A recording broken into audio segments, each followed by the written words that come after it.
277. The Family.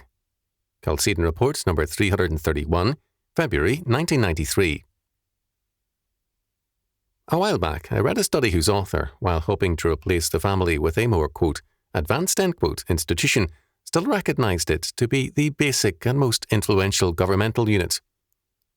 The Bible, in its laws, makes clear the fundamental nature of the family in government. This has very important implications. It tells us that, if a country fails, it is because its families have failed.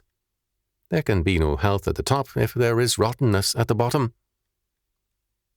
Our Lord tells us that if He, the Rock of Ages, is not the foundation of a house, that house will not survive the storms of life. Matthew chapter 7, verses 24 to 27. A society cannot be stronger than its families. This means that we must stop blaming political parties, conspiracies, racial groups, capital, labour, or anything else for our troubles. They begin at home. They begin with us. Our national failures are family failures.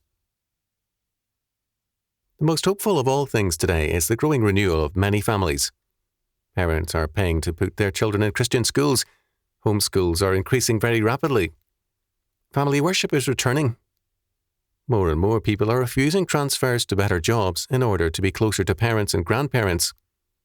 The family is becoming more important to many people, and the ties are becoming stronger. True, the disintegration of many families also grows more fearful, but a counter-trend is clearly in evidence. In the face of a beginning disintegration, Joshua said plainly, as so must we always, "As for me and my house, we will serve the Lord." Joshua chapter 24, verse 15. Changes at the, quote, top, end quote, will not occur until there are changes in the family.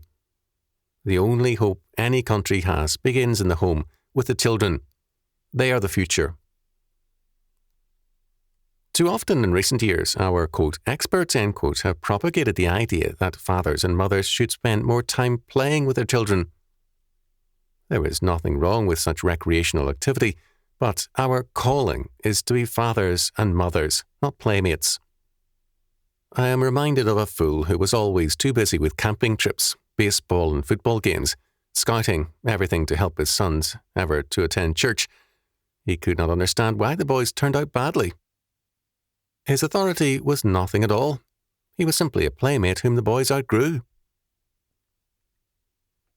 Since God Himself uses the name of Father, our calling as men is a very great and important one. Why should men forsake a calling God honours for the status of playmate, which has no value?